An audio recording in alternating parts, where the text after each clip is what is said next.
In questo video spiego 4 espressioni idiomatiche italiane che secondo me sono molto utili. Se vuoi parlare l'italiano in modo naturale è molto importante che tu conosca molte espressioni idiomatiche. In questo video vedremo 4 modi di dire molto comuni che potrai usare quando parli in italiano. Se le userai rimarranno tutti colpiti, anche le persone come Shania Twain. Hai presente, no? Quelle persone che rimangono sempre impassibili e non vengono colpite da niente. Quindi allacciati la cintura di sicurezza e preparati a decollare verso il regno dell'italiano avanzato. Round 1. La prima espressione idiomatica di cui volevo parlare è rendere pan per focaccia. In particolare la costruzione è rendere pan per focaccia a qualcuno. Quindi se usi questa espressione devi specificare a chi. Rendere pan per focaccia fondamentalmente significa ricambiare un'offesa, un torto oppure un danno con un'offesa, un torto o un danno uguale o maggiore. In altre parole significa vendicarsi. Ti faccio subito un esempio.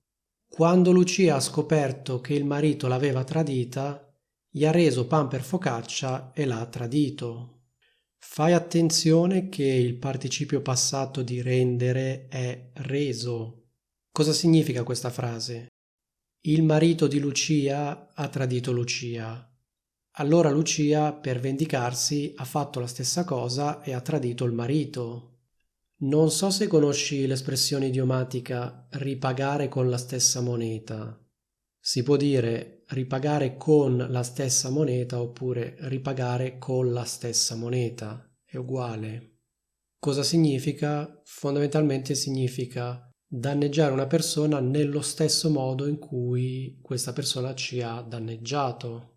Cioè, se una persona mi danneggia in un determinato modo e io la ripago con la stessa moneta, significa che la danneggio allo stesso modo.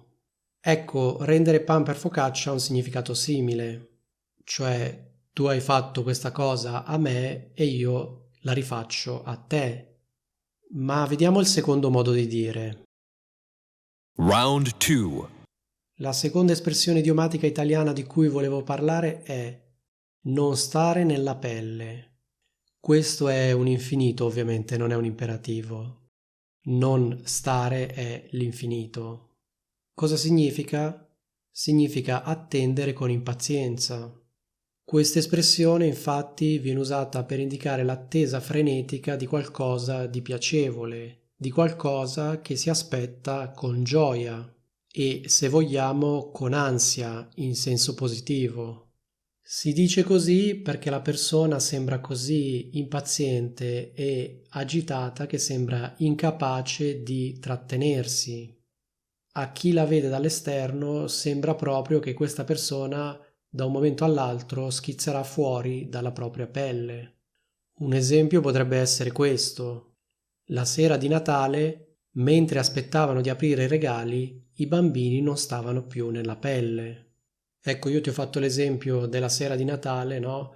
I bambini vorrebbero aprire subito i regali, ma non possono, devono aspettare e quindi sono impazienti. Non so se conosci l'espressione idiomatica non vedere l'ora, in particolare non vedere l'ora di fare qualcosa.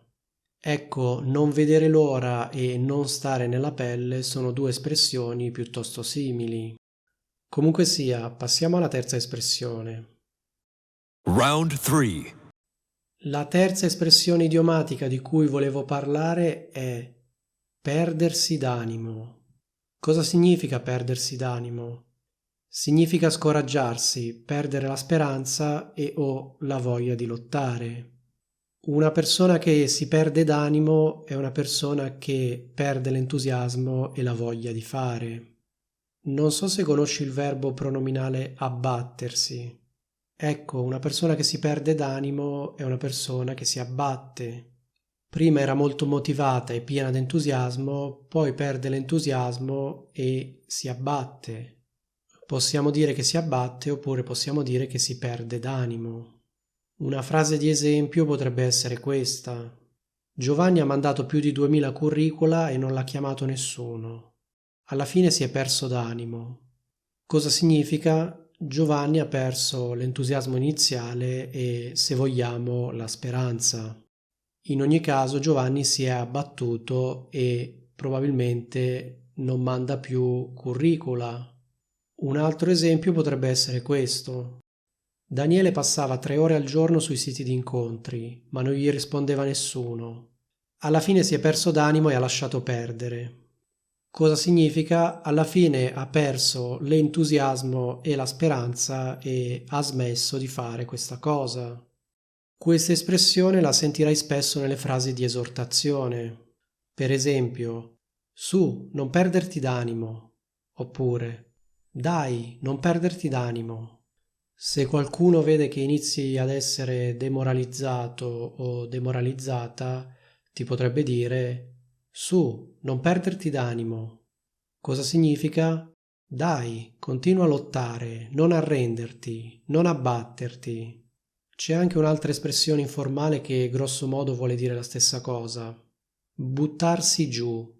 Cosa significa buttarsi giù? Significa perdersi d'animo. Quindi una persona ti potrebbe dire dai, non buttarti giù. Cosa significa? Dai, continua a lottare, non arrenderti, non abbatterti. Comunque sia, ritornando all'espressione perdersi d'animo, fai attenzione che il verbo è perdersi, non è perdere. Quindi è un verbo riflessivo. Quindi le forme saranno io mi perdo d'animo, tu ti perdi d'animo, lui oppure lei si perde d'animo, noi ci perdiamo d'animo, voi vi perdete d'animo e loro si perdono d'animo. E al passato prossimo bisognerà usare l'ausiliare essere, quindi io dovrò dire mi sono perso d'animo, mentre invece se ho un soggetto femminile dovrò dire, per esempio, Laura si è persa d'animo. Ma passiamo alla quarta espressione. Round 4. La quarta espressione idiomatica di cui volevo parlare è chiarirsi le idee, oppure schiarirsi le idee. Puoi usare il verbo chiarirsi o il verbo schiarirsi. Alcuni italiani dicono chiarirsi le idee, altri italiani dicono schiarirsi le idee. Cosa significa? Significa riflettere per liberarsi da dubbi o incertezze oppure in generale per capire meglio le cose. Una frase di esempio potrebbe essere questa. Non posso darti una risposta subito. Ci devo pensare. Ho bisogno di tempo per chiarirmi le idee. Cosa significa? Ho bisogno di tempo per riflettere, capire meglio la situazione e prendere una decisione. Un altro esempio potrebbe essere questo.